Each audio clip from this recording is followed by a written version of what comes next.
Bonsoir à tous les amis, ravi de vous retrouver. On enchaîne, on continue comme promis hier. On était là pour parler de la CAN après ces beaux huitièmes de finale, l'Algérie RDC, la qualification de la Côte d'Ivoire se projeter sur l'écart. Mais évidemment, l'objectif c'était aussi de parler un peu de mercato. On n'a pas eu encore trop le temps de le faire parce qu'évidemment il s'est passé beaucoup de choses. Il y a eu de la Ligue 1, il y a eu cette Coupe d'Afrique des Nations qui nous occupe pas mal. Mais c'était la promesse de revenir un peu avec du récap mercato. Donc là on va prendre le temps forcément d'aller regarder tous les petits dossiers, de voir ce qui se passe un petit peu en Ligue 1, à l'étranger. Ce qui est bien, c'est qu'il y a pas mal d'actualités qui ont bougé aujourd'hui, notamment certaines qui étaient attendues. Imad Abdelli aurait choisi l'Olympique de Marseille. Maintenant, il faut se mettre d'accord avec, bien sûr, Angers. Est-ce que ce sera pour une arrivée en fin de contrat l'été prochain? Est-ce que c'est pour arriver dès à présent avec une petite indemnité pour le SCO? On va voir comment cette question va se régler. Il y a aussi Semenyo qui va s'engager avec Manchester City, l'ailier polyvalent, ambidextre, qui arrive pour renforcer l'attaque. Alors c'est vrai que ça peut paraître un peu fou parce que Foden, Cherki, Doku, derrière Haaland ça tournait bien, mais c'était plus pour avoir un peu plus de flexibilité, d'opportunité pour Guardiola au niveau de son banc avec un Savigno qui est notamment en difficulté. Mais bon, c'est vrai que la priorité pour City c'était plus les défenseurs centraux vu que Guardiola et Ruben Dias sont blessés pour plusieurs semaines. Mais je crois qu'il y a des joueurs qui devraient arriver, notamment Marguerite, ça en pour parler. Et une information assez étonnante, ça je l'avais pas du tout vu venir, Matteo Guendouzi qui va s'engager à Fenerbahçe, montant estimé à 29-30 millions d'euros. Donc quand même gros transfert. Guendouzi qui a 26 ans va quitter la Lazio. J'avoue que c'est le genre de move qui m'étonne un petit peu, donc on va aller forcément étudier ça. Pour ceux qui se rappellent pas, le récap mercato, on avait fait ça l'été dernier. On commence par voir les premières news du jour, les petits dossiers, les indiscrétions, les rumeurs, les officialisations. On va dérouler un petit peu le fil de l'équipe pour voir ce que racontent nos amis qui entretiennent bien ce mur. Et puis on va aller sur plusieurs dossiers, forcément Chelsea qui agite un petit peu ce début de mercato avec Rossenior, il y a une rumeur également Barco.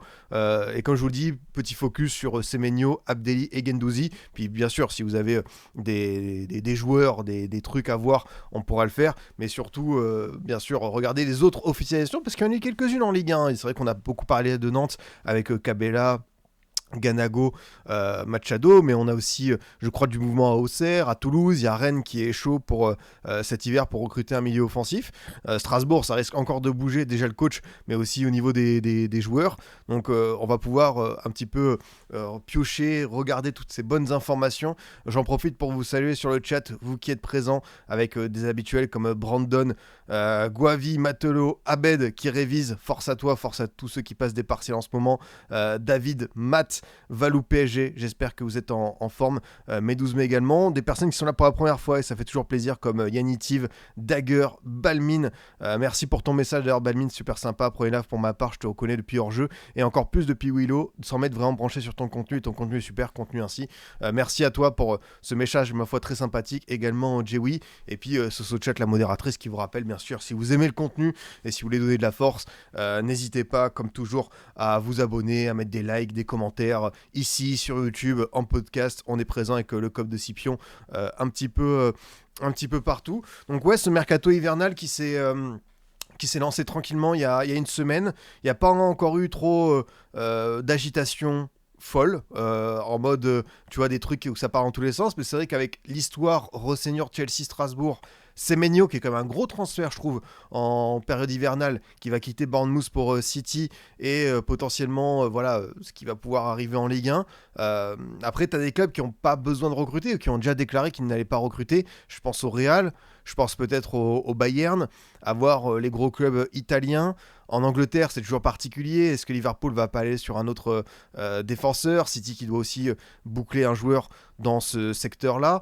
T'as également Manchester United qui vient de se séparer de Ruben Amorim. Est-ce que on va donner un bon petit joueur à Darren Fletcher pour l'intérim ou est-ce qu'on va attendre?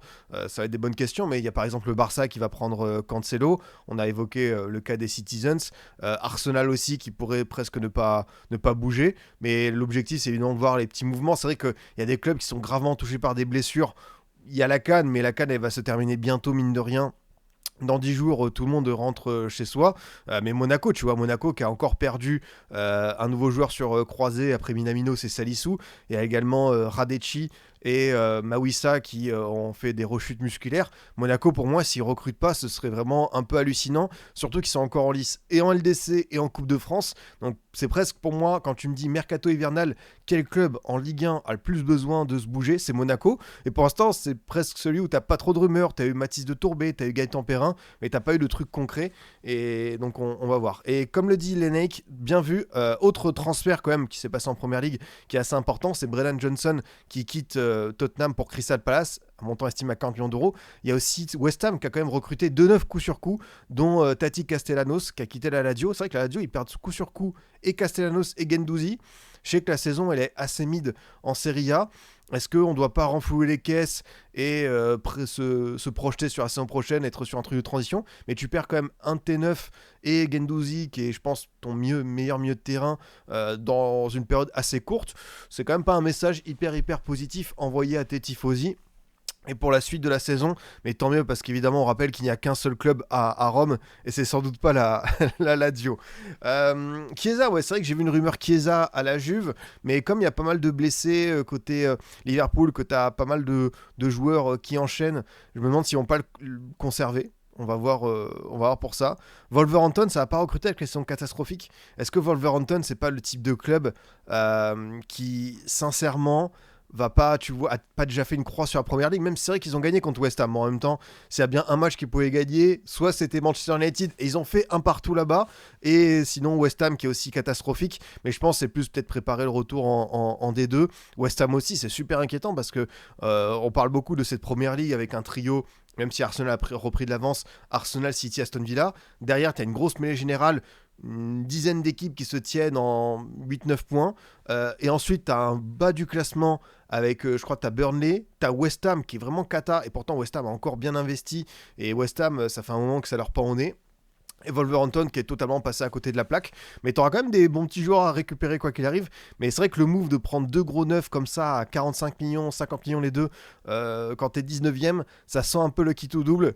Et malheureusement, connaissant West Ham, ouais, ça pue. Mais West Ham, tu regardes leur effectif. Jarrod Bowen, c'est un joueur que j'aime beaucoup, qui est quand même international anglais. Bowen, tu vois.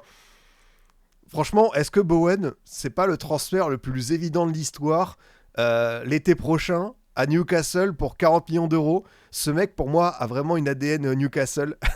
C'est clair et net. Mais t'as Paqueta. Si Paqueta, évidemment, il pense pas à la cote boostée sur Winamax, c'est un super joueur.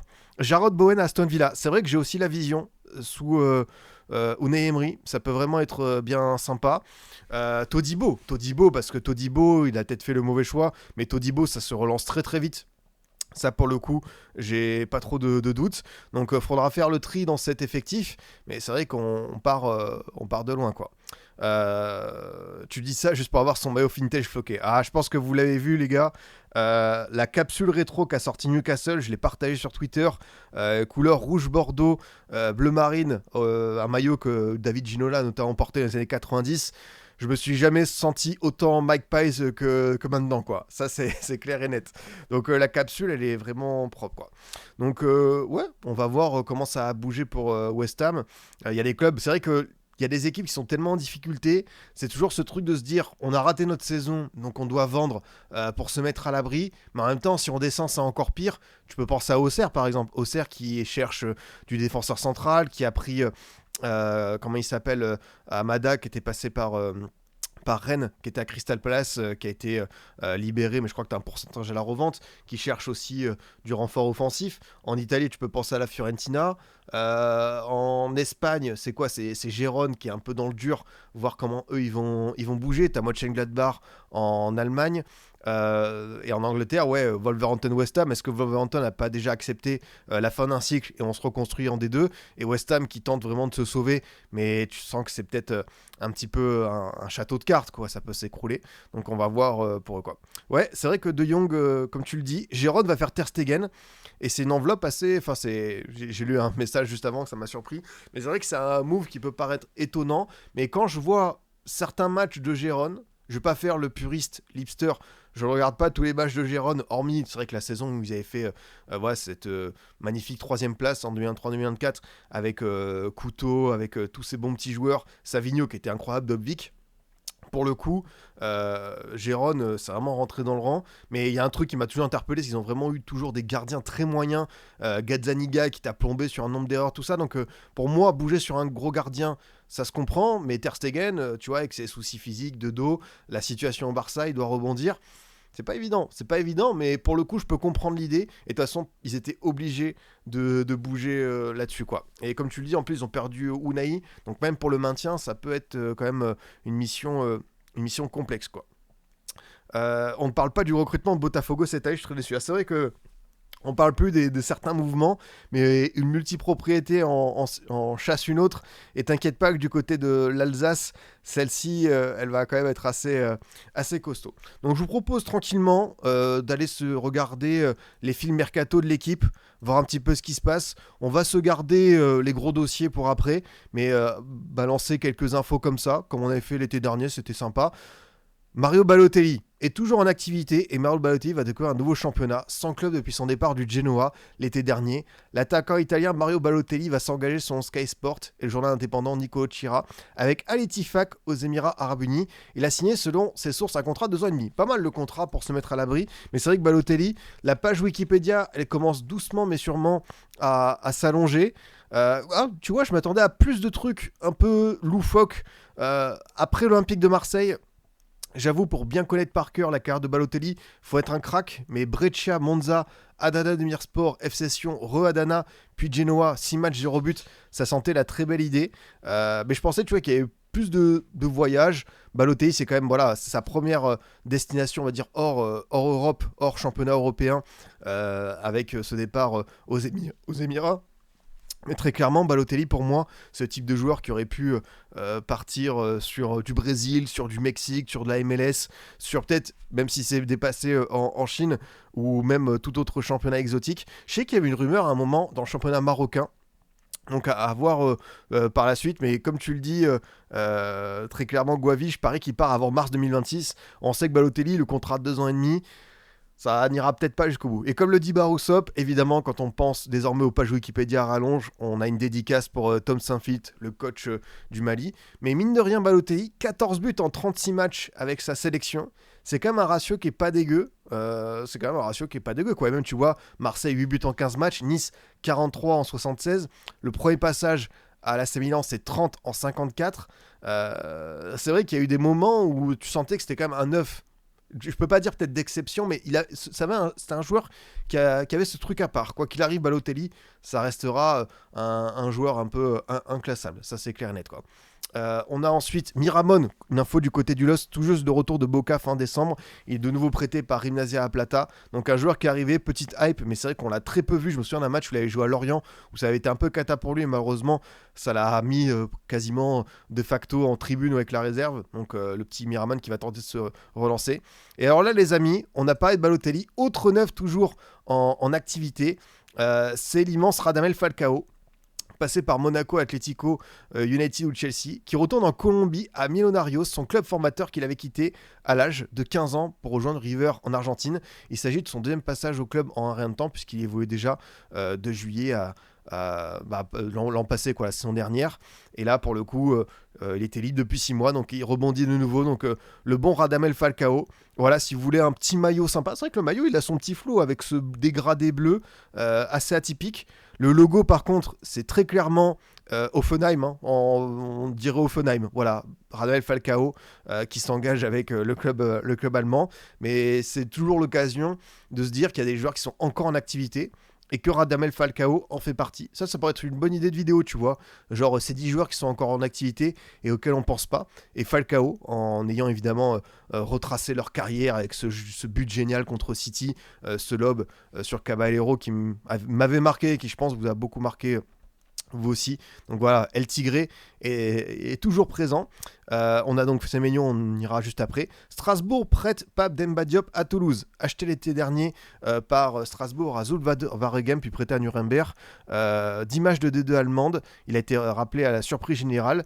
Il va pas encore porter maillot de Strasbourg, mais il est cédé pour 6 mois à Toulouse sans option d'achat. En vrai, Là, on va pouvoir dire peut-être c'est des trucs genre multipropriété, c'est bizarre, ils font ce qu'ils veulent avec les joueurs. Moi, je me place plutôt d'un point de vue de Toulouse, qui avait un besoin au milieu de terrain avec la grave blessure de Abou Francis. Tu devais aller chercher un joueur. Je trouve que c'est pas un move déconnant. Le gamin, il va avoir du temps de jeu en Ligue 1, c'est très bien pour lui. Strasbourg, ils ont je sais pas combien de joueurs qui sont sous contrat, est-ce qu'ils appartiennent à eux, est-ce que c'est à Chelsea, mais d'un point de vue du joueur et de Toulouse, je trouve que c'est un bon move. Et puis ici Strasbourg, ça se passe bien, peut-être qu'on le reverra dans l'effectif, non plus de l'Emro Senior, mais de Gary O'Neill quoi. On a besoin d'un joueur pour remplacer Francis, c'est un transfert hyper court-termiste. Dommage qu'il n'y ait pas Doha, au cas où il perce. Étant Toulousain, je trouve ça quand même bizarre de la part de Strasbourg de renforcer un concurrent en Ligue 1. C'est vrai qu'il y a deux sons de cloche. Tu peux être déçu de ne pas avoir d'option d'achat parce que si ça se passe très bien, si le joueur, il te fait une deuxième saison. Et très clairement, vu les qualités du joueur, pour l'avoir vu 2-3 séquences en Belgique, ça peut le faire. Tu peux te dire qu'en plus, il est dans un collectif qui tourne bien. Mais pour le coup, c'est vrai que du côté de Strasbourg, qui a la lutte pour l'Europe plutôt conférence et Europa, t'as un gamin qui peut renforcer un Toulouse qui est pas loin de toi, qui a la lutte. Donc à voir si ça va peut-être leur porter défaut. Je pense qu'il y aura quand même la petite clause.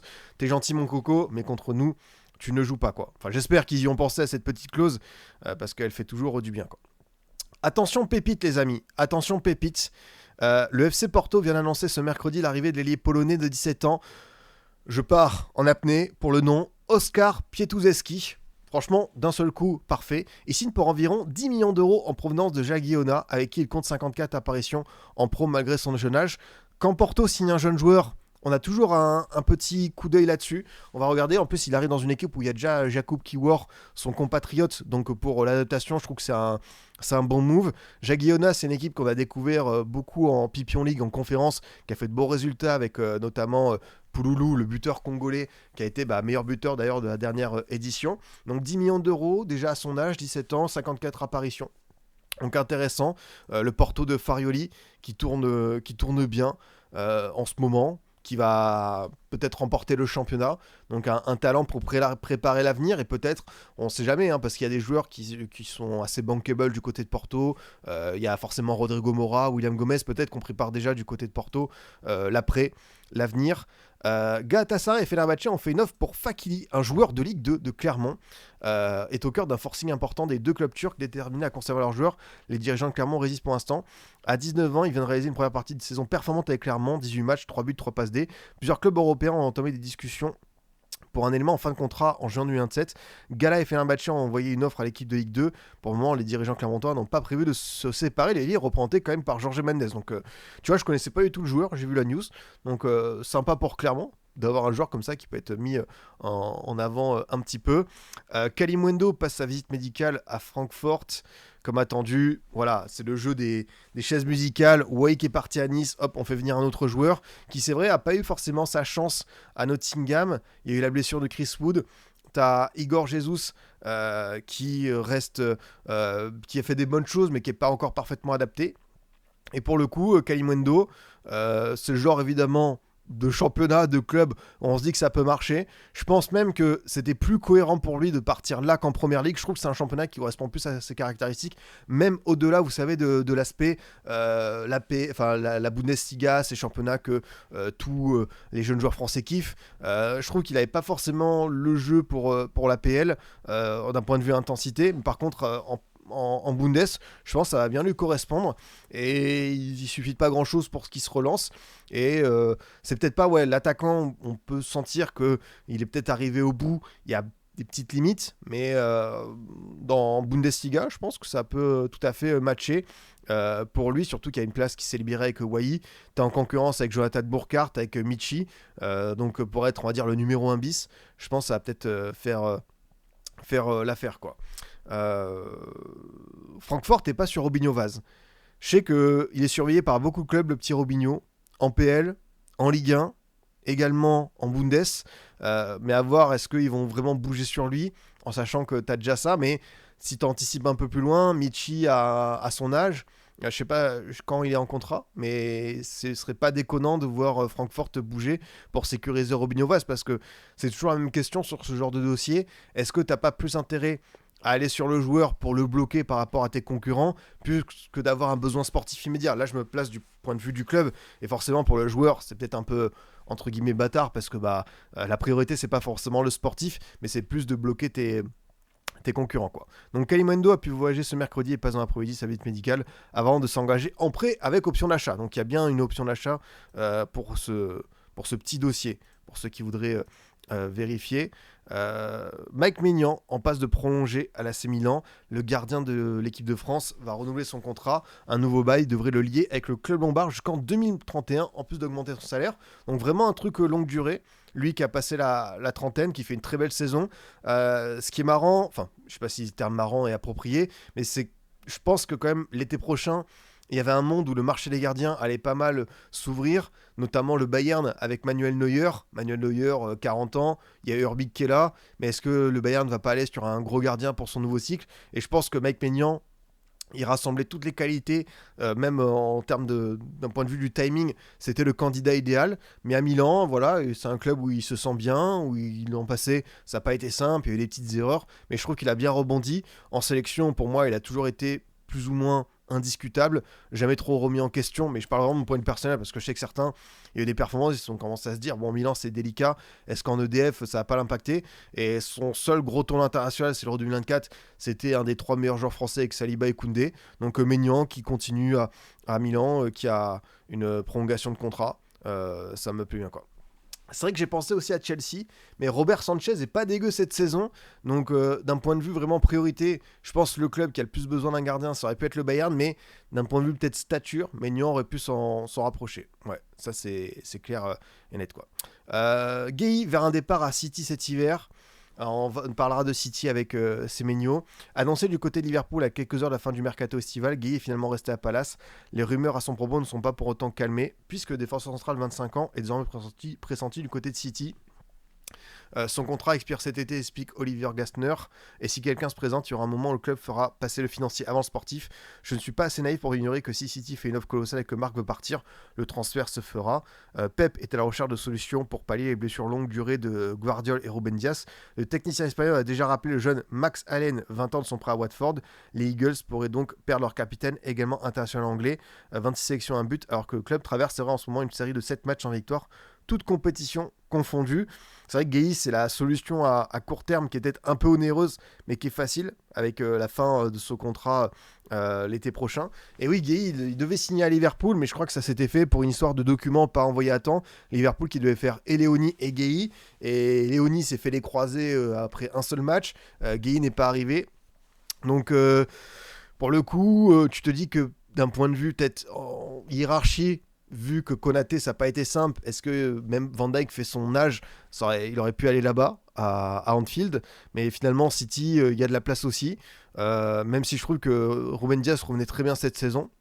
Ouais, c'est vrai que c'est reparti sur certains montants assez costauds, hein, parce qu'on est déjà sur 65 millions de livres pour Semenyo, donc on est au-delà des 70 millions convertis en euros, mais ils sont pas prêts de s'arrêter. Après, moi, je peux l'entendre, parce que si tu as les moyens, si tu n'as pas de limite par rapport au fair play financier anglais et européen, si tu peux recruter du côté de City, ne te gêne pas. Hein. Si tu joues avec les règles de l'art, voilà, ils peuvent se permettre de s'offrir ce joueur qui, c'est vrai, a fait vraiment un bel euro. Un bel euro, je trouve, de l'euro 2024. Donc, à voir dans un très gros club de PL, c'est quand même une belle curiosité pour Marc Gueye, qui a quand même fait de très belles choses aussi avec Palace. Ça, c'est clair, c'est clair et net, quoi. Diaz, ce niveau cette saison, en contraste avec la saison 24-25, est assez dingue, c'est clair et net.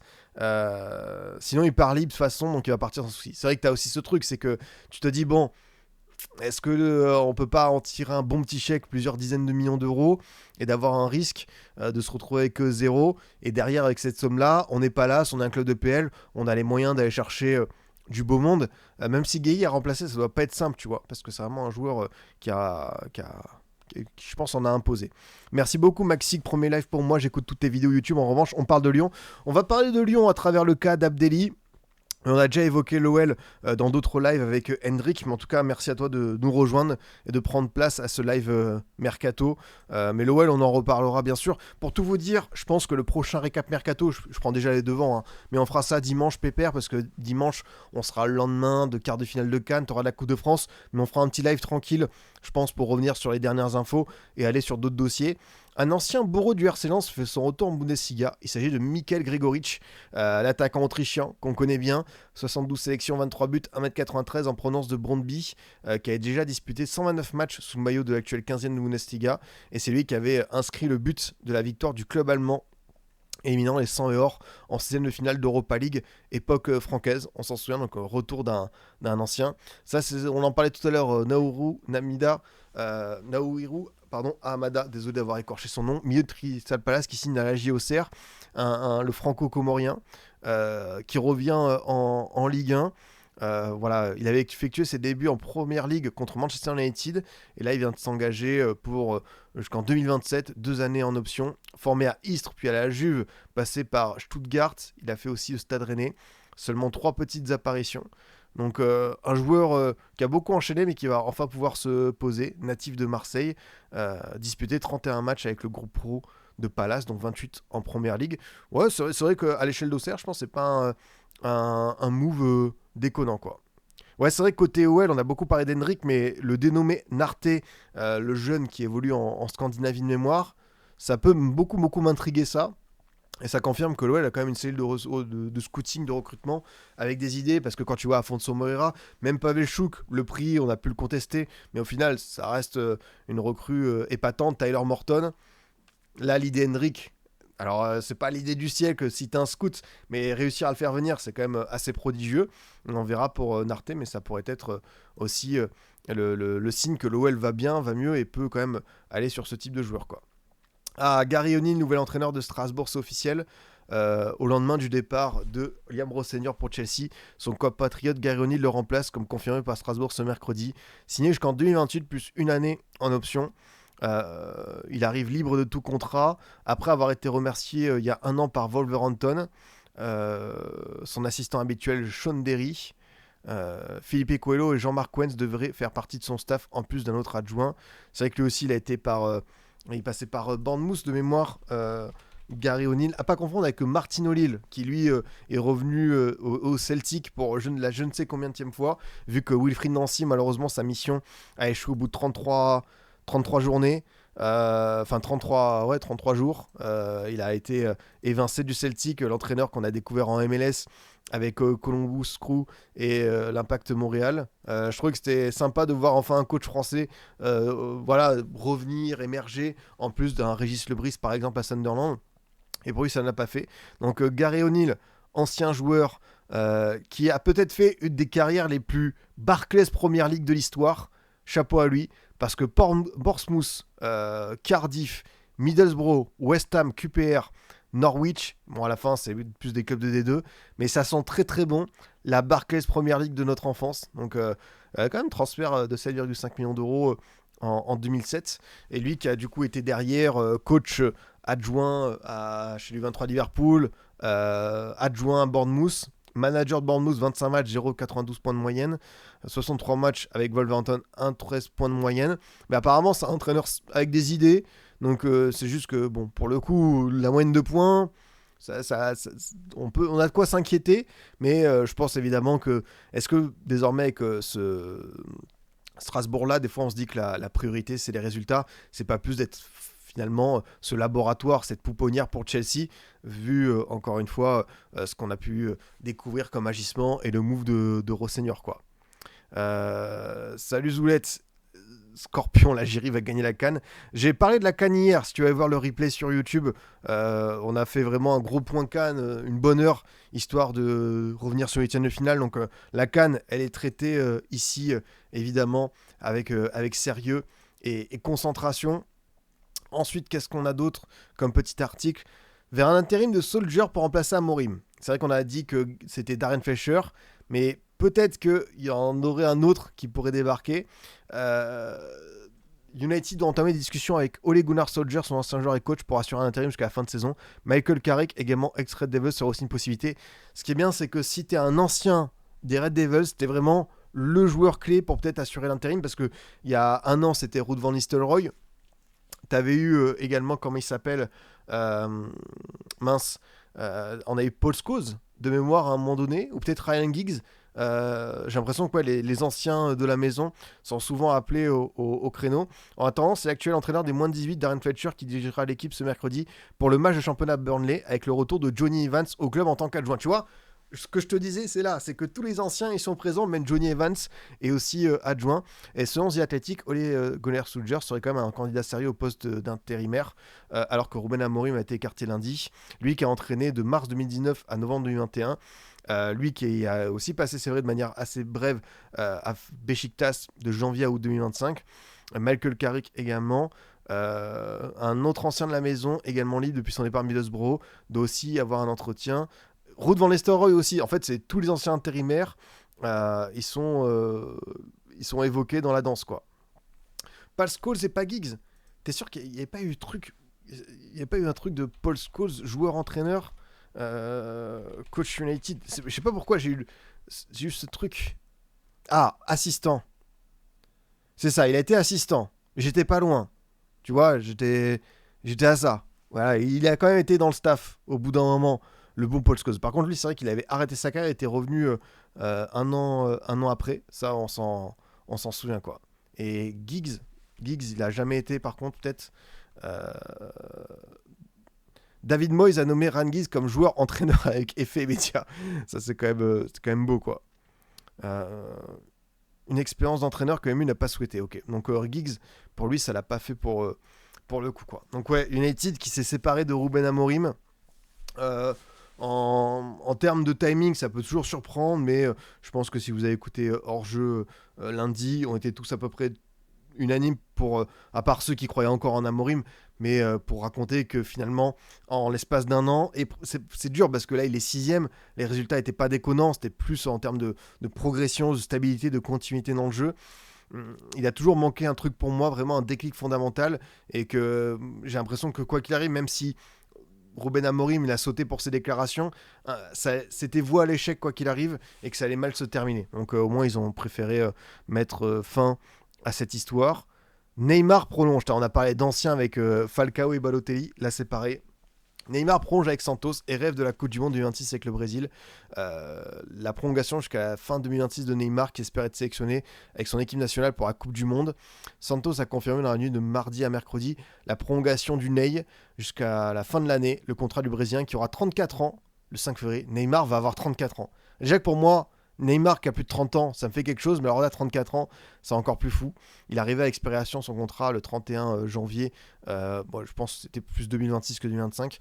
Santos, c'est chez moi, je suis à la maison, c'est avec vous que je veux réaliser les rêves qui me manquent encore.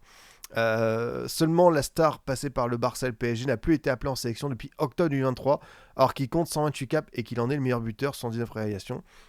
Trop souvent arrêté par les blessures, Neymar a subi avec succès une arthroscopie du genou le mois dernier. Le sélectionneur du Brésil, Carlo Ancelotti, a déclaré à plusieurs reprises qu'il devrait être en pleine forme pour être retenu.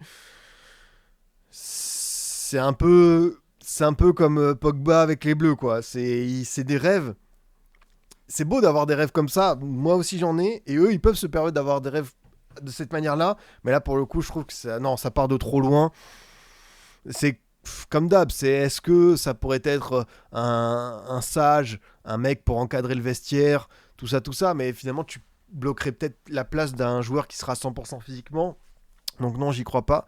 Et bonne question d'Atmapache, un avis sur le Brésil pour le mondial à venir. C'est une équipe que j'attends de manière très curieuse, parce que ça fait longtemps qu'on n'a pas vu un Brésil aller très loin dans la compétition. Demi-finale en 2014, vous savez comment ça s'est passé, sinon c'est souvent des quarts de finale. Un Carlo Ancelotti version tournoi, c'est quand même un coach plus de tournoi que de championnat, donc t'es obligé d'avoir le petit clignotant là, de te dire tiens, il va se passer sans doute quelque chose. T'as un beau vivier, mais t'as des joueurs qui n'ont pas encore une histoire dingue en sélection. Je pense à Rafinha, à Vini, peut-être même Rodrigo, qui doivent être vraiment les fers de lance de cette nouvelle génération, alors qu'ils sont dans les meilleures années de leur carrière. Donc j'ai envie de voir comment ça va se passer. Ils ont un groupe qui est sympa, vraiment, avec le Maroc, l'Écosse et Haïti. En fait, pour moi, ils ont des joueurs fous à chaque ligne. Peut-être les latéraux, je suis en mode... ça peut être difficile, mais quand t'as... Après, tout est une question de blessure, hein. Mais Gabriel, Militao, Marquinhos, Bremer, les quatre quand même, en même temps, ça envoie quelque chose d'assez sensationnel. Le milieu, avec Guimarães, qui est toujours un superbe joueur pour tenir un peu être le socle, la sentinelle de base. Mais je pense que le petit Carlo va quand même avoir un effectif. Et surtout, il a ce truc avec cette configuration, compétition, match couperé. Ça peut lui convenir, quoi. Ouais, c'est vrai qu'il y a Wesley França à droite. Ça peut tenir la route. Mais j'ai encore vu récemment des Danilo, des Alexandro Appelé. Attention. André Santos, ouais. C'est vrai qu'André Santos s'est fait une belle place. Ça peut être vraiment pas mal. Si Casimiro est pas en forme. T'as aussi Joelinton. Non, mais franchement, Joelinton, je sais plus, ça fait combien de temps qu'il a pas été appelé au Brésil. Mais très clairement, quand tu vois le monstre physique que c'est pour apporter encore du volume à ton milieu de terrain, c'est pas bête. Bah, tu vois, il a 8 sélections. Et depuis 2023, il a été appelé pour octobre. Il a fait 33 minutes contre le Japon. Donc sa place n'est pas du tout assurée. Mais quand même, j'ai l'impression que Carlo, qui a récupéré le truc en cours de route, l'a quand même retenu dans une de ses listes. Donc ça pourrait peut-être l'amener à le rappeler par la suite, quoi. Mais forcément, ouais, on est en année de Coupe du Monde, donc de plus en plus, on s'intéresse à ça, ce qui veut un peu se dérouler, quoi. Ouais, vous en faites pas pour Abdelli, on va y venir un peu après sur ces dossiers chauds. Est-ce qu'on se remonterait pas quelques infos qui ont pu se dérouler hier si on était passé à côté, parce que c'est ça également, t'as Gabigol qui est revenu avec Santos, et je sais pas si vous avez vu la séquence qui a été accueillie par des ultras, et c'était assez particulier. C'est une manière étonnante de souhaiter la bienvenue à un joueur formé au club. Arrivé ce lundi en prêt à Santos en provenance de Cruzeiro, Gabigol, 29 ans, a été présenté à la presse brésilienne, mais après la traditionnelle séance de questions-réponses avec les journalistes, des représentants des groupes ultras du club sont montés sur scène avec l'assentiment à la direction. Ils étaient là pour offrir une casquette et un maillot à l'international brésilien, 18 sélections, 5 buts, et ont profité pour lui glisser quelques mots à l'oreille. Cet étrange dialogue a été capté par les micros de la salle et détaillé par un Brésilien spécialisé en lecture labiale. On veut juste que tu nous représentes, on veut bien te faire confiance, pigé. La plupart des gens ici ne voulaient pas de toi, mais on va te soutenir. Mais n'oublie pas de mettre des buts à lancer. Et Gabigol qui a répondu tranquille, on est ensemble, visiblement gêné. Avec son club formateur, il avait quitté pour l'Inter, on s'en souvient. Les fameux Gabi Jesus et Gabigol qui étaient les sensations il y a 10 ans.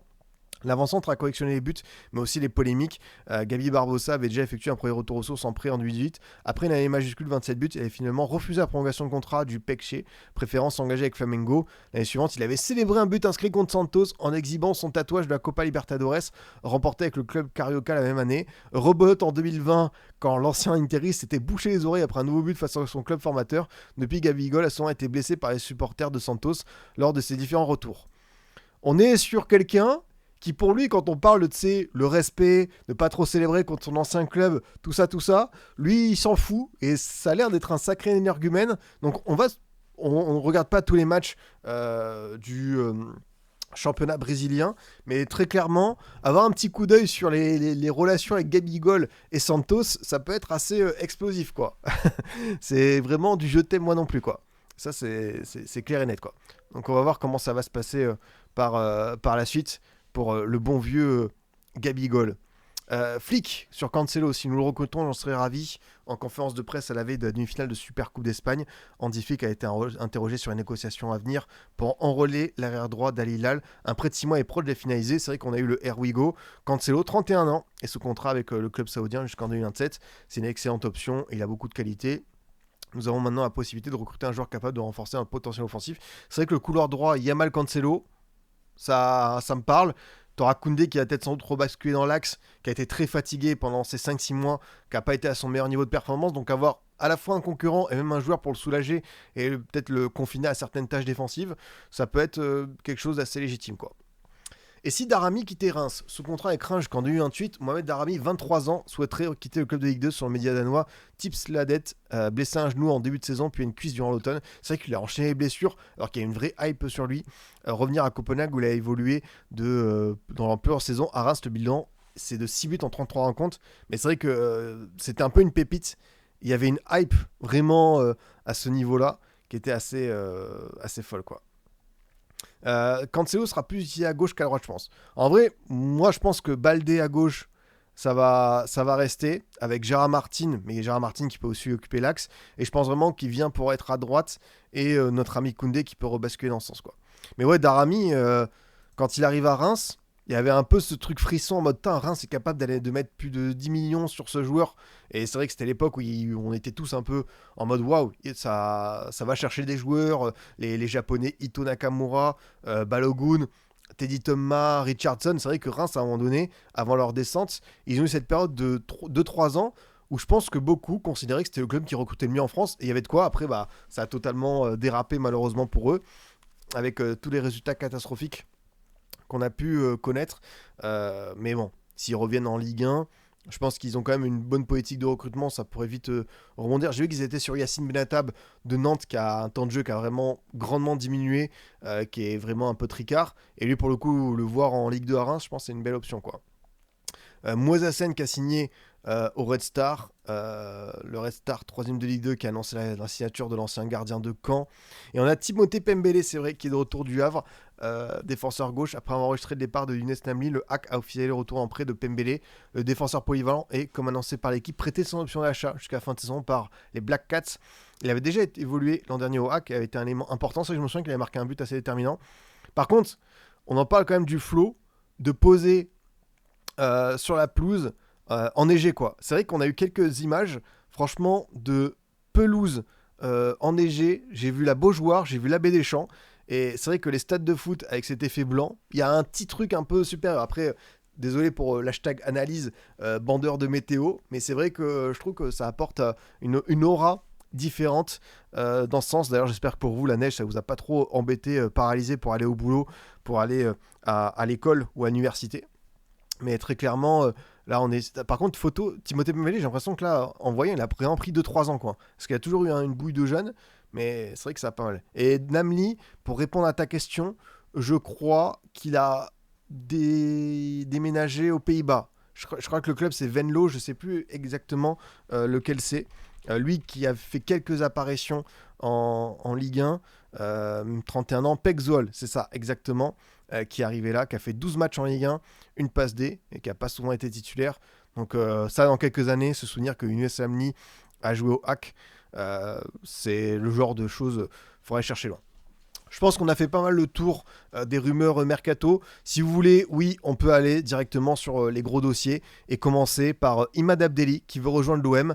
Info foot mercato. Alors on sait que foot mercato est très proche de la direction marseillaise. Donc est-ce que c'est des éléments qui leur donnent en mode c'est sûr ou est-ce que c'est pour mettre la pression par rapport à l'OL, ça peut toujours, faut toujours l'avoir dans un coin de sa tête, mais en tout cas on savait que avant ça, l'OM faisait partie des clubs désireux de l'attirer. Donc Imad Abdelli est au centre de toutes les attentions, alors que l'OM et l'OL se disputaient au milieu en juin. Le joueur a pris une décision importante pour la suite de sa carrière. Reste désormais à savoir quand elle se concrétisera. Le dossier Imad Abdelli a pris une nouvelle dimension ces derniers jours, en fin de contrat avec le SCO. Le milieu offensif de 26 ans est devenu l'un des profils les plus convoités. Performant, régulier, désormais installé comme un cadre et qui mange vine. L'international algérien attire logiquement les grands. Il est actuellement avec la CAN. Il n'en reste pas moins au cœur des discussions en coulisses. C'est vrai que l'Algérie qualifie en quart de finale. Il a remplacé notamment Benasser. Il pourrait être titulaire au prochain match. Donc c'est intéressant son évolution en équipe nationale. Son statut de joueur libre dans quelques mois accélère les échanges et plusieurs clubs ont pris contact avec son entourage. Les deux clubs connus, c'est l'OM et l'OL. Selon nos informations, Imad Abdelli a fait son choix. Après avoir longuement pesé le pour et le contre, il a donné sa préférence à l'OM. Un signal fort envoyé aux dirigeants phocéens, séduit par son profil et convaincu de pouvoir en faire un élément clé de leur animation offensive. L'OM a su se montrer plus convaincant dans son discours sportif et dans le rôle proposé aux joueurs. Reste maintenant à déterminer, et ça c'est une belle question, quand Abdelli rejoindra l'OM. Est-ce que c'est dès à présent et tu verses une indemnité au SCO, ou est-ce que c'est plus tard et tu as juste la signature, la prime à la signature libre à voir pour Abdelli. Les prochaines semaines seront décisives. Une certitude toutefois, le choix est fait. À voir désormais si ce sera là ou plus tard. Alors Abdelli, c'est un 6. C'est un joueur qui a plusieurs registres, qui pour moi est capable d'évoluer. Là, si on va voir ses matchs avec Angers, je pense que ça va être beaucoup, tu vois, dans le double pivot, dans le milieu de terrain. Mais il est formé plutôt comme milieu offensif quand même. Si on va revenir peut-être sur ses matchs avec Le Havre, 85 matchs, 5 buts, 5 passes D, 20 buts en 119 avec le SCO. Bon, là déjà, on est sur un joueur assez polyvalent, une sorte de Dirk Kuyt du stade Océane. Ça, c'est clair et net. Et oui, salut à Hobbs qui nous a rejoint, évidemment. Pour ceux qui ont l'œil, il se passe toujours des choses dans le décor. Ouais, Imad Abdelli qui a déjà joué 9, qui a déjà joué ailier gauche, milieu droit. Milieu offensif, 19 rencontres. Milieu central, 8. Et à Angers, je pense que ça va être intéressant de voir la répartition. Moi, j'ai souvent vu quand même évoluer, on va dire, en tant que distributeur, milieu offensif à 56 reprises, 19 en tant que milieu central. Donc, c'est vrai que c'est un rôle qui lui convient bien. En plus, l'an passé, tu vois, il a été capitaine notamment. Donc, c'est un joueur qui a quand même beaucoup occupé ce registre-là en Ligue 2 et en Ligue 1. Moi, quand je vois Abdelli, je me dis que l'idée pour la direction phocéenne, à savoir s'il va rester, hein, mais Vermeuren, Højbjerg dans le double pivot et Abdelli juste devant eux, parce que la plupart des animations de l'Olympique de Marseille, tu as quand même eu souvent l'idée d'avoir un 10. Ça a été O'Reilly, ça a été également de temps en temps, quand il s'appelle Angel Gomez. On a pu voir aussi Bacola, mais sinon, c'est aussi pour avoir une caution plus technique dans ta relance, pour avoir un Abdelli aux côtés d'Højbjerg par exemple, ou Vermeuren, ça peut aussi s'entendre. Donc très curieux de voir dans quelle utilisation il sera. Mais pour avoir cet aspect vraiment propre à la passe, à la création, distribution, et un joueur qui a aussi des qualités physiques, qui a quand même beaucoup enchaîné avec Angers, qui est un joueur fiable, je trouve. Là, c'est vrai qu'il a mis du temps à revenir parce que il y a eu comment dire, une indisponibilité en début de saison parce qu'il était blessé au dos. Puis tu as eu également tout ce qui concernait son non-départ l'été dernier parce qu'Abdelli, forcément, il avait qu'une année de contrat. Angers était en difficulté économique, donc Abdelli faisait partie de ces joueurs avec Fofana qui était un petit peu sur le marché de manière obligatoire. Et il n'y a pas eu de propositions qui lui ont plu. Donc tu vois, sa première titularisation, c'était fin septembre contre Brest. Mais sinon, tu vois, il a quand même bien rebondi. Il a enchaîné. Et depuis qu'il est de nouveau à 100%, il a fait ce match à Strasbourg, ils ont perdu. Mais sinon, tu vois, il y a eu la défaite à Lille contre Lens. Mais il a fait partie d'une équipe qui a battu Lorient, qui a battu Auxerre, Toulouse, Nice, Nantes. Donc c'est vrai que ça a bien enchaîné. Alors, je trouve que c'est une belle idée pour l'OM.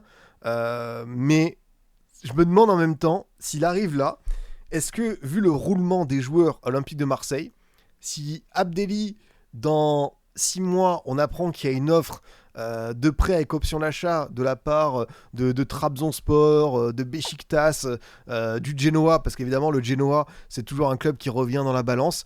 J'avoue, je serais pas surpris, parce que je trouve que l'idée, elle est bonne, mais que on sait que l'OM, c'est quand même un step, un truc à part, surtout vu le contexte là en ce moment. Après, si Abdelli est un joueur d'une dimension supérieure, il doit être en mesure de s'adapter. Je pense qu'il en a les capacités, il a le jeu. Je trouve qu'en termes de communication, c'est un garçon assez posé. Donc, moi, je trouve qu'il y a toutes les conditions qui sont réunies pour que ça puisse prendre à l'OM. Mais l'OM, c'est l'OM. Et comme je vous le dis, si c'est un joueur qui arrive en cours de saison et qui repart illico presto, je ne serai pas non plus en mode totale découverte. Mais tant mieux, Mehdi Massilia, si tu penses que ça va le faire chez toi. Moi, je le dis, hein, il a les épaules. Je trouve que c'est une certitude.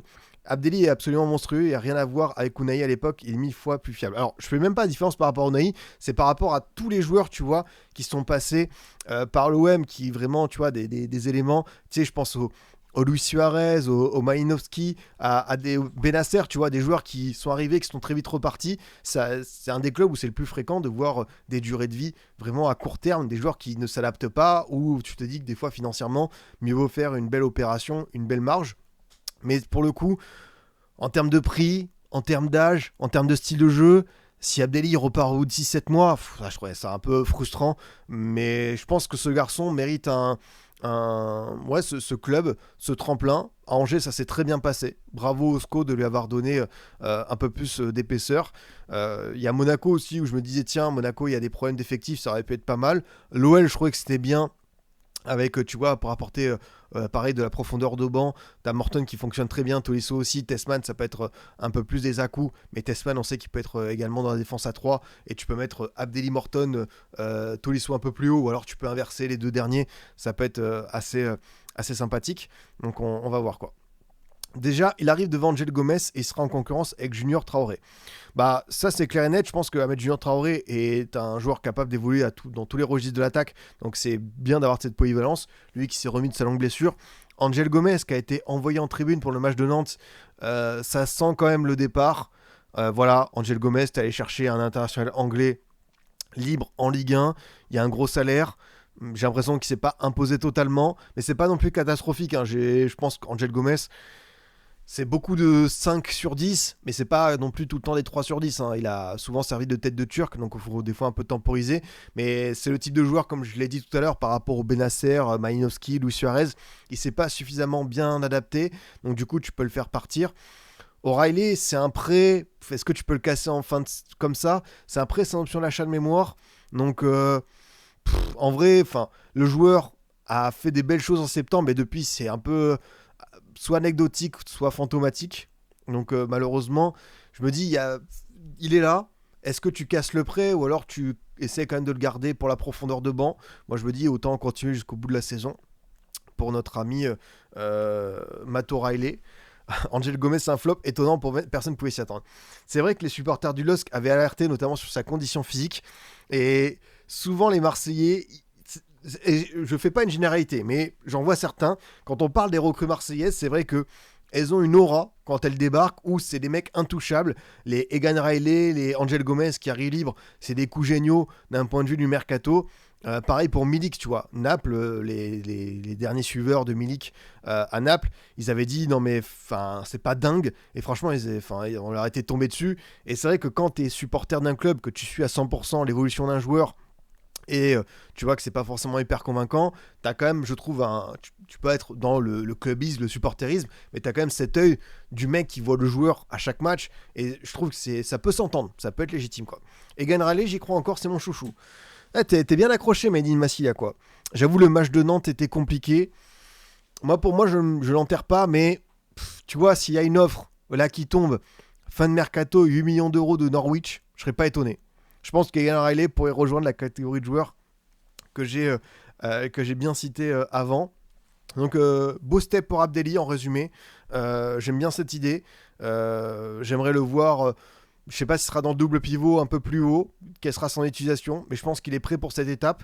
Ce serait bien pour Angers de récupérer peut-être un petit chèque de 4 millions d'euros, tu vois, pour les 6 mois de contrat restants, qui pourraient réinvestir et qui ont eu un peu plus de marge. Après, c'est sûr que pour du jeu, c'est dur parce que je pense que tu perds un de tes tout meilleurs joueurs avec notamment Beldim, Kofi, Aminsbaï et Sheriff.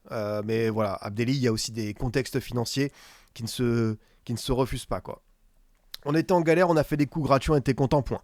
Ça peut s'entendre, mais après, bon, tes coups gratuits, il y en a qui sont des fois géniaux, d'autres qui sont pas dingue. Après, c'est le principe des recrutements comme ça, où la pièce, par exemple, on a parlé du Havre tout à l'heure, tu vois, Namli, ça n'a pas été dingue, Samata, c'est pas dingue, par contre, Fodé Doucouré et le japonais Seko, là, pour le coup, je suis assez friand, je trouve que ça a des bonnes pioches, même Moridio comme gardien, ça peut tout à fait s'entendre, quoi. Sbaï ne fait pas partie des meilleurs effectifs. Alors, je pense que quand même, vu son arrivée et vu ce qu'il a impulsé, c'est un joueur qui peut être un peu irrégulier par moment, par séquence, mais Amin Sbaï, je trouve qu'il a fait vraiment du bien à Angers sur ce cours de ce changement de saison là. Tu vois, en plus, il est arrivé à ce moment où t'enchaînais des petites défaites. Je pense qu'il a eu son mot à dire. On enchaîne du coup avec ce transfert qui m'étonne, comme je vous le disais. Fenerbahçe Lazio, accord pour Matteo Guendouzi. Le club du Fener et la Lazio sont trouvés d'accord ce mercredi autour d'un transfert de quelques 30 millions d'euros, package total, pour le milieu international français Matteo Guendouzi. Devrait découvrir rapidement un nouveau championnat, la Lazio, où il évolue actuellement. Et le club turc du Fener ont trouvé un accord de principe ce mercredi sur un transfert. Le montant total se situe à quelques 30 millions d'euros. Un accord contractuel autour d'un contrat de longue durée a été parallèlement ouvert et trouvé entre l'ancien Marseille et Fenerbahçe. À moins d'un retournement de situation, la phrase que vous entendrez plus en période de mercato. Guendouzi devrait donc rejoindre le club stamboulien dans les heures à venir. Ça, j'avoue que c'est quelque chose d'assez épatant comme info.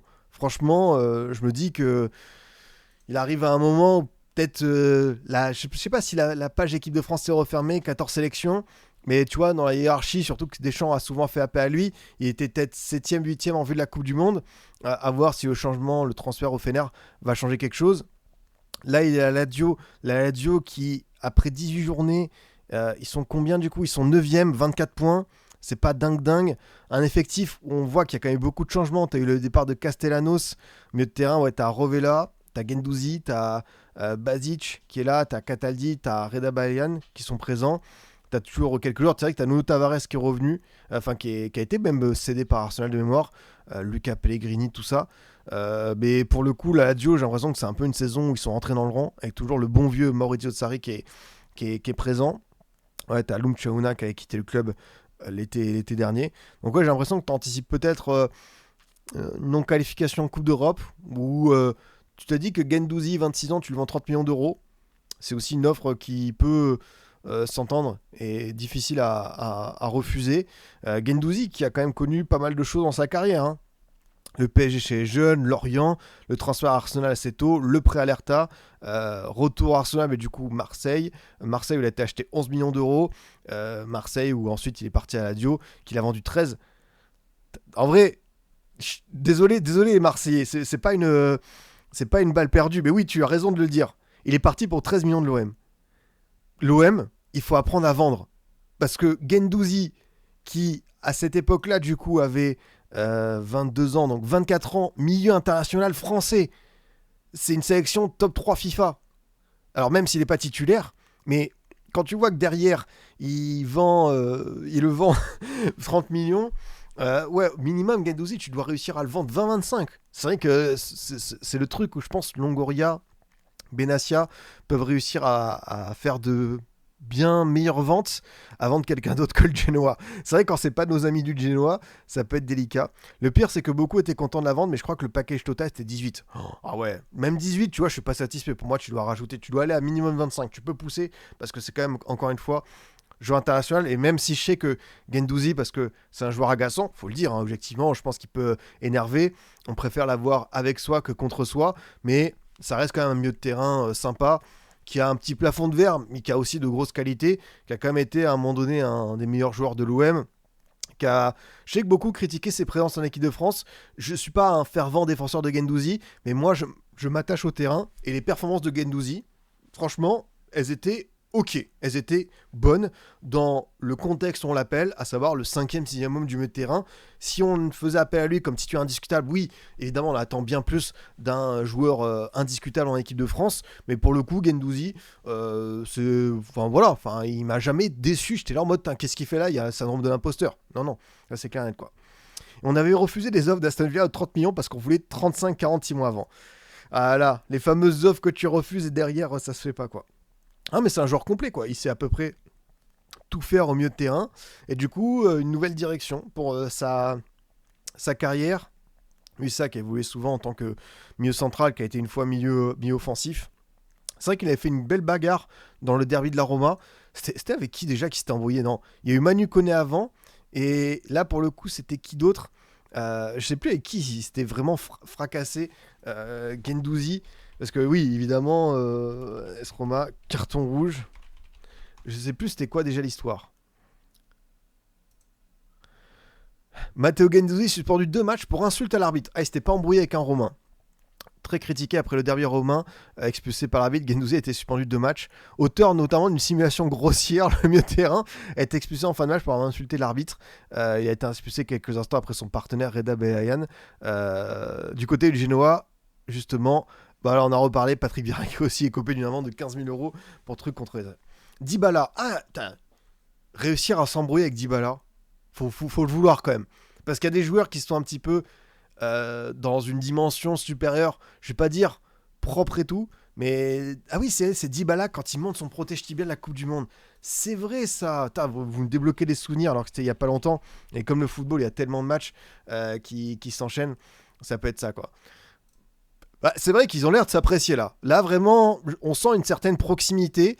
Ils ont cette flamme, cette étincelle entre eux qui est vraiment honnête. Hein. Mais c'est beau entre deux adversaires, deux rivaux, de s'apprécier autant. Je pense que c'est des images qui font plaisir à voir dans le football moderne, qui est de l'affection à ce niveau-là, quoi. Donc, ouais, c'est ça, quoi. Ouais, il lui montre vraiment son protège tibia. C'est beau. C'est quand même une sacrée image, quoi. Bon, là, il a été un peu plus proche, là. On peut dire qu'il l'attrape vraiment par le callback. Hein. Là, il est. Et il l'attrape pas par le Jack callback. Hein. Là, il est vraiment en mode. On veut régler ses comptes, quoi. Ah ouais, c'était assez chaud, quoi. Et là, le fameux protège tibia. Vraiment. Ah là. Après, franchement, le truc protège tibia, c'est du bon chambrage. Mais là, pour le coup, Guendouzi, c'est vrai il a le sang chaud. Et du coup, Guendouzi en Turquie, Fenerbahçe Gala, Galatasaray, ça va être un sacré truc. Également, le match contre Beşiktaş. Je demande à voir. Je pense que la cote est à combien pour qu'il s'embrouille avec Yaki à Gala. Il y a Victor Osimhen qui a un gros caractère. Je pense que vous l'avez vu récemment avec le Nigeria. Il y a Icardi. Oh Icardi. Oh Icardi, attention à l'embrouille qui peut intervenir.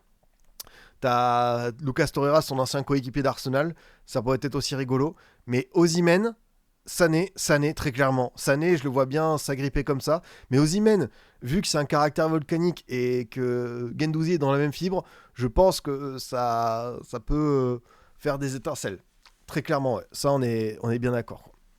On va continuer un petit peu notre tour des différentes infos. Semenyo qui se rapproche de Manchester City. Antoine Semenyo semble mettre tout le monde d'accord en PL. L'idée de Bournemouth affole le marché des transferts. Vous savez que Semenyo, il y a une fameuse clause libératoire qui s'élève aujourd'hui à 75 millions. Mais elle expire le 10 janvier. Tic-tac, tic-tac, il ne reste plus que 3 jours. Sur les médias anglais, c'était United, Liverpool, Tottenham, Chelsea. J'avais vu même Arsenal qui était allé aux intérêts. Enfin bref, tu avais tous les entre guillemets gros clubs ou ceux qui ont les moyens de mettre 75 patates qui étaient là-dessus. Mais d'après la BBC, City serait le plus avancé dans ce dossier. Les Sky Blues se trouvaient en négociation avancée avec le joueur formé à Bristol, auteur de 8 et 3 passes D avec les Cherries cette saison. Son arrivée sur l'aile droite de l'attaque des Citizens pourrait coïncider avec un départ de Savigno ou d'Oscar Bob en manque de temps de jeu cette saison. C'est vrai qu'Oscar Bob, très talentueux, mais malheureusement en perte de vitesse, je pense que ça... Vu les relations entre les deux clubs, ça peut sentir le prêt du côté, comment ça s'appelle, de Dortmund. Après, peut-être, une rumeur folle qui sort de ma tête, mais n'oubliez pas qu'il y a ce fameux accord de prêt entre City et l'OL, post, comment ça s'appelle, départ de Cherki, où Textor, avant d'être poursuivi par Interpol, avait réussi à faire un truc bien dans sa carrière à l'OL, c'est d'avoir la promesse qui pour l'instant n'a pas été tenue, parce qu'on a parlé de plein de joueurs, on a parlé d'Echeverry, on a parlé de Makati je crois, on a parlé avant que Makati parte du côté de Nottingham, on a évoqué également Echeverry, mais pour le coup Oscar Bob, parce qu'à gauche t'as Afonso Moreira, devant t'as Hendrik Sulk, à droite tu vas avoir le retour de Nuama, mais un petit prêt d'Oscar Bob pour la Ligue 1, je suis extrêmement chaud, ça peut intervenir. Et même si ça se fait pas à l'OL, un club qui a besoin d'un joueur impératif et qui a une grosse blessure avec Minamino, c'est l'AS Monaco, Oscar Bob pour 6 mois à l'AS Monaco, je veux pas dire que je suis directeur sportif dans l'âme, mais si je dois caser le joueur en Ligue 1, c'est deux clubs où je me dis que ça pourrait être assez sympa, quoi. Et évidemment Dortmund, parce qu'il y a des belle relation avec ce club. On sait qu'on a pas mal de joueurs qui ont fait la passerelle, donc pourquoi pas. Mais bon, si on peut avoir Oscar Bob dans la Ligue des Talents, je pense que c'est un joueur qui serait un bel ambassadeur pour ce championnat, quoi. Ouais, c'est vrai que Makati, Echeverry, même Nipan qui a signé à Middlesbrough, tu avais bien de le rappeler, Pilian, au final ils sont tous partis ailleurs, donc pas simple. Je pense qu'il ira à Gérone malheureusement. Franchement, j'ai rien contre Gérone, mais Oscar Bob pour moi ça va être le club qualifié en Coupe d'Europe minimum. OL, Monaco, Dortmund, ça correspond. Sinon, je trouvais ça un petit peu regrettable, tu vois. Mais peut-être qu'il passera par la case multipropriété. Et quitte à choisir, même si c'est vrai qu'ils font une très belle saison, si vraiment ils envoient Oscar Bob à 3 en Ligue 2 BKT, c'est un peu des fumiers les dirigeants du City Group. Parce que là, ce serait vraiment un manque de respect. Mais Oscar Bob, ça se relance bien. Et surtout, n'oubliez pas qu'il y a la Coupe du Monde pour la Norvège qui arrive à la fin de l'année. Donc ouais, ça peut aussi pour lui être évidemment le moyen d'obtenir du temps de jeu, Je pense qu'il sera dans la liste de la Norvège, vu les postes offensifs, mais arriver avec plus de garanties de confiance, ça peut peut-être l'aider à faire une belle Coupe du Monde, quoi. Donc Semenyo, à l'hiver 2023, Bournemouth avait fait venir Semenyo dans le sud-ouest de l'Angleterre contre 10 millions d'euros. Belle bascule financière. Sa clause libératoire, c'est 75 millions d'euros. Et Thierry ne souhaitait pas laisser partir pour une somme inférieure à cette clause, ce qui constituerait la plus grosse vente de l'histoire du club devant Zabarny et Huysen, cédé cet été contre 60 millions d'euros chacun. C'est vrai qu'en l'espace de 6 mois, tu as fait 3 belles ventes, Zabarny, Huysen et donc Semenyo, pour quasiment 200 millions d'euros. Donc Bournemouth, chapeau à eux. Après, là, ils sont pas dans une situation dingue au classement, hein. En plus, ils ont fait un beau match contre Arsenal, mais ils ont perdu 3-2. Donc là, ils se retrouvent 15e. Attention, parce que ça recule petit à petit. Iraola est un super coach, mais c'est vrai qu'ils n'ont pas gagné depuis un moment. À un moment donné, ils étaient top 4.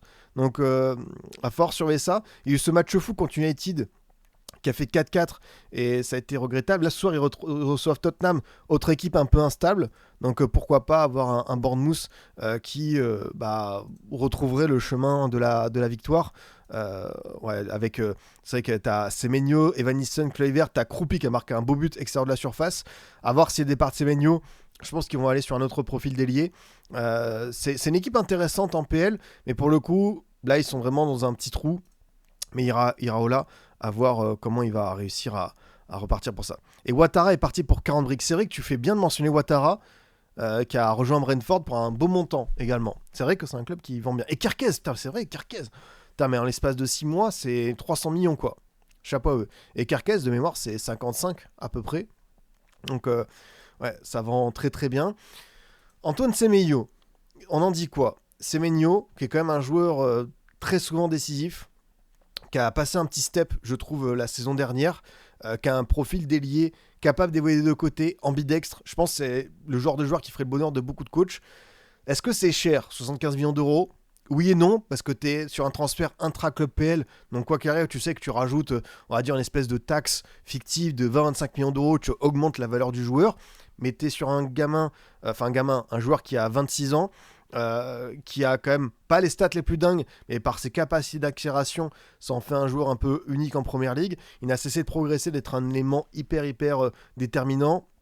Devenu international du Ghana, ça a disputé la Coupe du Monde l'été dernier. Donc moi, pour le coup, je trouve que notre ami Semenyo, c'est le moment idéal pour aller voir plus haut. Je pense que ça coche toutes les cases du joueur qui doit avoir sa place dans ce type d'équipe du top 6. City, c'est très très bien. Franchement, je trouve que il y a cette idée d'avoir peut-être Doku d'un côté, Semenyo de l'autre, ça peut être une dévastation. Cherki au milieu, Foden, tout ça pour distribuer des ballons. Après, forcément, Doku, Cherki, Foden ont bien enchaîné. Tout n'a pas été parfait. Du coup, va peut-être falloir en enlever un de l'équation. Peut-être qu'il y en a un qui peut reculer derrière, mais bon, t'as Rodri qui revient bien, t'as Nico, t'as Bernardo, t'as Reinders, t'as aussi un embouteillage dans ce sens. Donc, petit casse-tête de luxe pour Pep. Mais c'est le genre de casse-tête, évidemment, que n'importe quel entraîneur voudrait avoir, quoi. De toute façon, ils vont jouer où tous les attaquants? Du coup, Bob va partir. Marmouche, je pense que ça va être un peu le backup d'Haaland, de tout ce beau monde. Lui qui va rester avec la CAN. T'as Savigno. Est-ce qu'il pourrait pas partir aussi, hein? Parce que Savigno, le temps de jeu a quand même été pas dingue. Mais ouais, le backup à 75 millions d'euros. C'est point de riche. Mais après, je pense que Semenyo va beaucoup jouer en Première Ligue. Ça m'étonnerait pas que en Ligue des Champions, comme c'est un joueur, c'est vrai qu'il va découvrir la Coupe d'Europe. Pep passe par une phase d'adaptation. Ça, tu vois, il n'y a pas de match en Coupe d'Europe pour l'instant pour l'ami Antoine Semenyo, quoi.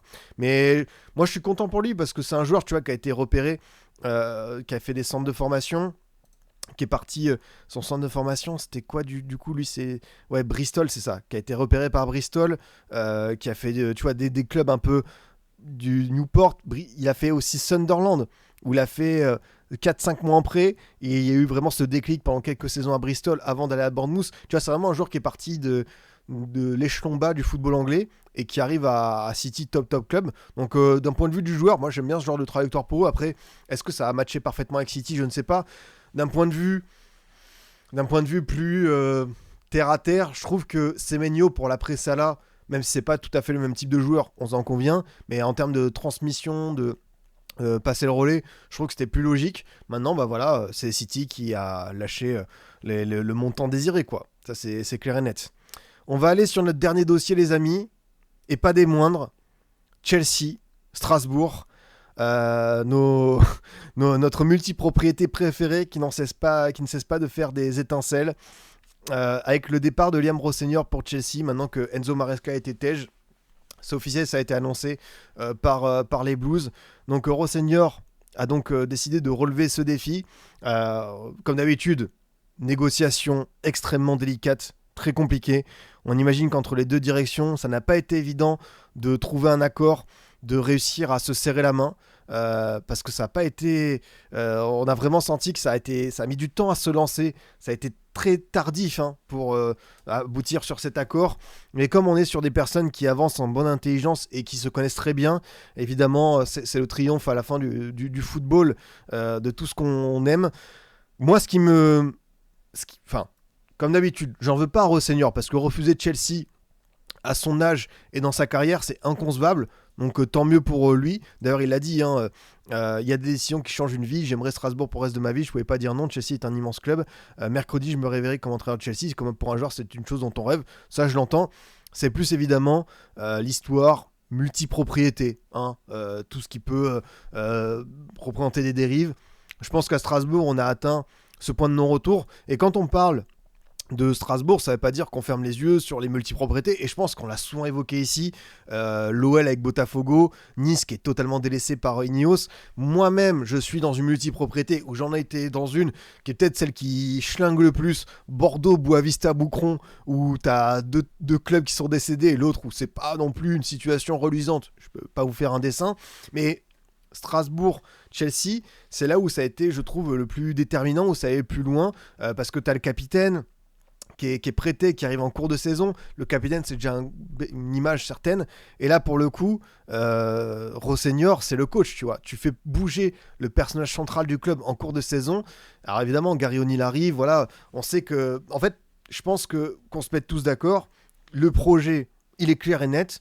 C'est plus maintenant la communication des dirigeants de Strasbourg. Et là, pour le coup, j'arrête le troll. C'est évidemment Marc Keller qui a fait venir le loup dans la bergerie. Comment est-ce qu'ils vont assumer ça maintenant? Parce que le coach, c'est quand même un vrai coup dur, c'est un sacré rebondissement. Surtout que les ultras de Strasbourg, certains ont trouvé qu'ils étaient allés trop loin, ils ont été trop véhéments, mais finalement ils avaient raison, parce que finalement les ultras, qu'est-ce qu'ils ont fait? C'est juste un cri du cœur, c'est juste une alerte, en mode, là ça va peut-être un peu trop loin, alors ok, notre identité est bafouée, mais là c'est vraiment l'indépendance, et c'est un roulement qui est massif. Les joueurs ont une durée de vie de 1 an et demi, 2 ans, personne n'est sûr de rester à Strasbourg, t'as des contrats longue durée, mais c'est ça qui m'inquiète le plus, c'est que Rosseigneur il s'est engagé jusqu'en 2032. Déjà que des joueurs qui s'engagent jusqu'en 2032, je trouve ça fou. Mais alors un contrat aussi longue durée pour un coach, encore une fois, il y a eu l'impression que de payer des indemnités, ça les dérange pas du tout. Et d'ailleurs, c'est drôle parce que Emega, je crois qu'il s'est engagé jusqu'en 2033. Les deux, ils étaient un petit peu en froid. Ils vont se retrouver là bientôt. Ça va être intéressant de voir la relation entre les deux protagonistes. Mais voilà, le message est clair et net. Strasbourg et l'équipe réserve, c'est le laboratoire de Chelsea. Et malheureusement, faut s'en accommoder. C'est-à-dire que tu as des atouts qui sont ceux qu'on connaît. Tu peux recruter, tu peux avoir des joueurs que tu n'aurais jamais pu te payer avant. Tu as des investissements, tu as notamment une certaine compétitivité sportive. Là, tu vois, ils sont 7e de Ligue 1, même si c'est vrai que la période actuelle n'est pas ouf. Ils sont premiers de Conference League. Ils ont une bonne chance, je pense, d'aller loin dans cette compétition, où il y a quand même Crystal Palace. Mais sinon, tout ce qui va derrière, c'est-à-dire que voilà, c'est pas toi qui décides de ce qui va se passer, des joueurs que tu recrutes, du plan pour certains, coach, capitaine, joueur majeur, tout est voué à disparaître au bout de 18 mois, 24 mois. Donc ça, c'est vraiment problématique. Alors, Barco, j'ai vu passer la rumeur. Il s'avérait que ce serait peut-être une fake news. Mais je pense qu'évidemment, la possibilité de faire venir Barco à Chelsea, elle a déjà été évoquée par Bluco et ça pourrait se concrétiser. Si c'est pas là, c'est dans 6 mois. Après, voilà, c'est le genre d'opportunité. Pour le joueur, aller à Chelsea, ça peut pas se refuser, mais encore une fois, à chaque fois, c'est au détriment de Strasbourg. Et ce que j'ai dit dans Hors-jeu, c'est que je veux bien entendre le narratif, on est deux clubs frères, mais pour moi, il y a vraiment un petit frère qui se fait martyriser et qui en prend plein la tronche, quoi. Donc attention Attention à ça pour les Alsaciens, et on verra ce qui va se passer dans les prochains jours. Gary O'Neill, on va le découvrir, on va voir quelques premiers mouvements. Est-ce qu'il y a des joueurs qui vont être recrutés? Est-ce qu'il y en a d'autres qui vont faire le sens inverse? C'est toujours intéressant, mais même la réaction du public, parce que tu vas avoir la réaction des ultras, mais aussi des autres supporters, des autres suiveurs de la Méno. Est-ce que finalement c'est des gens qui sont contentes, qui sont là en mode bon bah ok, on fait avec et puis on va continuer à aller voir une équipe sympa à jouer, ou est-ce que tu as ce truc encore une fois d'ADN du Racing qui est remis profondément en cause? Est-ce que là ils peuvent quand même avoir ce truc d'alerte en mode ouais, là peut-être qu'on est allé on est sur une vraie forme de dérive avec cette multipropriété quoi. C'est exactement ça, c'est le fameux petit frère qui joue avec son grand frère mais la manette débranchée. C'est la meilleure métaphore possible, je ne peux qu'être d'accord avec toi. Tu penses que du coup le projet de Chelsea est totalement remis à zéro? Non, je pense qu'il continue, c'est que ils vont continuer à investir, ils vont continuer à aller chercher des jeunes joueurs, qu'il y a toujours un gros roulement. Là pour le coup, ils sont à la lutte pour se qualifier en Ligue des Champions, ils sont pareil bien placés pour se qualifier soit barrage, je crois que c'était plus barrage que top 8, mais voilà, Maresca a sauté, finalement Rosselló va devoir poursuivre ça, mais contrat jusqu'en 2032 pour un coach, moi surtout dans un club aussi instable, je trouve ça chaud quoi, je trouve que ça bouge énormément. Ça, c'est clair et net, quoi.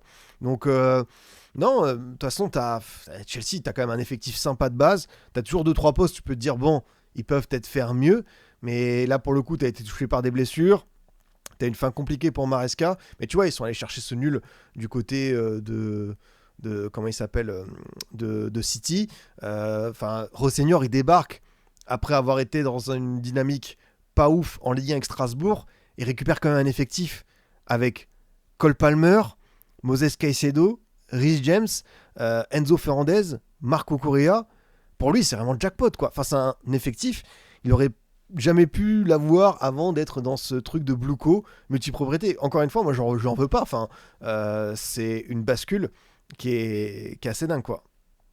En soi, quelle est la vraie différence entre se faire piller par tous les grands clubs européens ou bien que par Chelsea? Moi, j'en vois une quand même, c'est que tu as un club qui décide de tout et qui a un peu un droit de vie ou de mort sur tes joueurs, ton capitaine et ton coach. Là, si tu fais partir, tu vois, tu as fait partir Bako à Nottingham, par exemple, ça peut s'entendre. Mais là, pour le coup, t'as pas de club derrière qui te dit, tiens, tu fais ci, tu fais ça. Et surtout, Strasbourg est aujourd'hui dépendant des résultats et des humeurs de Chelsea. C'est-à-dire qu'au Rosselló, il aurait pu rester jusqu'au bout de la saison, mais maintenant, tu dois aussi surveiller ce qui se passe à Londres, parce que du coup, le couperet peut tomber à tout moment, et genre, j'ai pas envie de dire heureusement, mais là, on est dans une période un peu moins bluffante, folle pour Rosselló à Strasbourg, mais imaginons, et là, ça aurait été encore plus fou, que Rosselló soit top 3 de Ligue 1 avec le Racing, qui soit, tu vois, à 3 points de Lens et du PSG. Cette saison, ça n'a pas tourné comme ça, mais vu l'effectif, les montants investis, ça aurait pu l'être. Moi, je pense que ça aurait quand même fait beaucoup plus de bruit, parce que là, ça aurait été vraiment un truc assez terrible. Là, pour le coup, la déception est peut-être atténuée parce qu'il est dans un truc un peu moins fou, mais moi, ce que je retiens de Rosselló, j'ai vu certaines personnes lui tomber dessus en mode son passage à Strasbourg n'a pas été aussi dingue. Moi, je trouve que quand même sur 18 mois, il y a eu cette flamme, il y a eu cette étincelle, la deuxième partie de saison l'an passé, où j'ai vu quelque chose de hyper énergique, hyper intense, des progressions de joueurs, Diego Moreira notamment, qui est devenu une référence à son poste alors qu'il partait de loin, André Santos qui a été installé comme un des meilleurs milieux de terrain de Ligue 1, l'émergence de Mamadou Sarr, tout ça, je trouve que Petrovic qui s'est révélé sur la deuxième partie de saison, donc je pense que le job de Rosselló était de faire progresser les joueurs, et il l'a fait, donc pour le coup, bah voilà, la bascule à Chelsea, elle est toute trouvée, quoi. Qui aurait pu faire ce qu'il a fait avec une équipe de 23 ans de moyenne d'âge avec aucun mec âgé de plus de 26 ans? Pour le coup, oui, c'est vrai qu'il y a aussi ce truc de chaque année maintenant, on est sur une équipe réserve et du coup, on va changer les joueurs avec des jeunes joueurs qui doivent s'adapter, avoir des automatismes. Ouais, il a au moins des résultats soit cohérents, soit corrects, plus ou moins satisfaisants. En conférence, c'était très bien, la Ligue 1, il y a bien sûr des choses à redire. On va terminer tranquillement les boss avec ce qu'on apprécie le plus, c'est voir les transferts qui se sont déroulés un peu partout en Europe, dans le top 5 européen, voir les mouvements qui ont pu être opérés, ceux auxquels on est peut-être passé à côté. Donc Demba Diop à Toulouse prêté, ça on l'avait vu. On a également Amada qui arrive à Auxerre, ça c'est ok. Grigoric, oui. Pembele, ouais. On a quoi d'autre? Tati Castellanos, serré 29 millions par West Ham, quand même un montant assez colossal. Cole Campbell de Dortmund à Offenheim pour 1,5 million d'euros. Luis Guilherme, jeune espoir brésilien qui quitte West Ham pour le Sporting. Attention, parce qu'on sait que c'est le genre de talent brésilien, Portugal, petite hype au Sporting. Eux, ils sont bien contents de le récupérer à ce montant-là parce que ça se trouve dans 1 an et demi, ils vont pouvoir réussir à le revendre pour 2 ou 3 fois. Donc Luis Guilherme a surveillé de près dans ce championnat portugais. Je voulais m'arrêter quand même sur lui parce qu'il y a un joueur de la Fiorentina. Est-ce qu'on peut faire pas un test, mais Gino Infantino, qui ne remet pas des prix de la paix de la FIFA, mais qui est un joueur de la Fiorentina qui est prêté à Argentinos Junior. Donc Gino Infantino, qui a aussi une petite carrière de joueur. Voilà. On sait qu'il y a un Lorenzo Scipioni qui est du côté de l'Olympiakos, mais là on a ce dénommé Infantino qui a donc rejoint ce club. Ah voilà, Pablo, attaquant brésilien, brésilo-portugais de Gil Vicente, qui a quitté son club en cours de saison pour West Ham, où il a déjà joué un match. Et c'est vrai qu'ils ont fait coup sur coup, et Castellanos et lui, 10 matchs avec Gil Vicente, 10 buts en 13 matchs. L'an passé, c'était 5 buts en 20 matchs. Et franchement, très belle vente pour Gil Vicente. Ils sont pas trop embarrassés. Du coup, l'ami qui fait 1m84, hop, directement transféré à West Ham. Gestifoot, ça c'est la boîte de Jorge Mendes, pour ceux qui ne savent pas, voilà, petit tips, Mercato. Et Gil Vicente, c'est une des bascules financières, des reventes les plus folles. Gil Vicente l'a acheté pour 250 000 euros à Famalicão. Il avait été prêté avant, il avait fait convaincu, de 250 000 euros. Le prix a été multiplié par, si je suis bon en maths, par 10, 100, c'est ça? Par 100, ouais. C'est pas mal. Le prix multiplié par 100 en l'espace de 5 mois. Ah, c'est une des reventes les plus spectaculaires que j'ai jamais vues, quoi. Mais bon, est-ce que ça suffira à sauver les bons Hammers? Je pense qu'on est tous d'accord, la relégation, elle leur pend au nez depuis un moment. Carlos Martins, David Cossa, Manor Salomon qui s'engage à la Fiorentina. Et j'ai vu qu'il y avait des polémiques parce qu'évidemment, il y a quelques prises de position de Salomon concernant le conflit israélo-palestinien qui avait déjà fait débat à Villarreal. Et là, pour le coup, Fiorentina, j'ai vu que les Ultras s'étaient prononcés contre. Pascal Gross, c'est peut-être passé un peu en mode inconnu, qui revient à Brighton pour 2 millions d'euros. Pareil, Fraser Foster qui s'engage à Bournemouth. Est-ce qu'il va pouvoir résoudre les problèmes actuels du club? Je suis pas sûr que ça se joue sur lui. Mais sinon, évidemment, les plus gros transferts, vous les connaissiez, c'était Brennan Johnson pour 40 patates à Palace. Jeremy Arevalo qui s'engage du Racing Santander, qui quitte pour Stuttgart. Et sinon, je pense qu'on a fait à peu près le tour de ce qui s'est passé sur ce début. Parce que il y a quelques mouvements qui ont été opérés. Alisson qui part du Grêmio pour Aston Villa, jeune joueur brésilien. Nicolas Füllkrug au Milan, c'est vrai aussi. 32 ans déjà Füllkrug, hein. Lui qui a vraiment éclos tardivement. Ça c'est clair et net. Ravi Galan qui part au Sasuna. Henrik qui est prêté à l'OL. Amadou Haïdara à Lens pour 2 millions d'euros. Ça peut être vraiment une très très belle opération. Hâte de le voir dans le championnat et surtout dans l'équipe de Pierre Sage. Keita Akosogi, petit japonais très sympa que j'avais mis dans mon mercato idéal PSG l'été dernier, qui arrive à Francfort. Donc quand t'es un jeune joueur qui arrive à Francfort, tu mets un petit truc à surveiller. Pareil, Love Haro, jeune milieu de terrain suédois qui arrive à Francfort en provenance de... Et c'est dur de me faire dire ça après 1h30 de live. Broma Pochkarna, d'un seul coup, nickel. Le LV1 suédois qui est parfait. Sinon, on a également Dever Machado. Ça, c'était des transferts qu'on avait un peu plus connus avant dans ce sens, quoi. Ouais, ça, c'est clair. Crack de FM. C'est vrai que moi, FM, cette année, malheureusement, j'ai pas eu le temps. Faudra que je vois si je peux un jour faire une carrière avec vous, parce qu'évidemment ça manque, ça c'est clair et net. En tout cas, merci à vous tous de m'avoir suivi. Très sympa ce premier récap mercato de l'hiver 2026. Ça remet un petit peu en jambes. Nous, on va se retrouver, je pense, dimanche. Je verrai les créneaux des matchs de Coupe de France, tout ça. Et on se fera un petit live mercato, je pense, en fin d'après-midi, histoire de revenir sur d'autres dossiers, voir si ça bouge d'ici là pour d'autres joueurs, mais prendre le temps, voilà, de parler de mercato et puis de tout ce que vous voulez comme d'habitude. Donc merci à vous, franchement, c'était hyper sympa. Passez une bonne soirée, force aux travailleurs, force aux étudiants, force avec ce froid, évidemment. Et pour ceux qui voudraient rattraper ça, comme toujours, c'est dispo en rediff sur YouTube, également sur le podcast Le Cop de Scipion, Spotify, Deezer et Apple. Et moi je vous dis à très vite les boss. Salut à tous.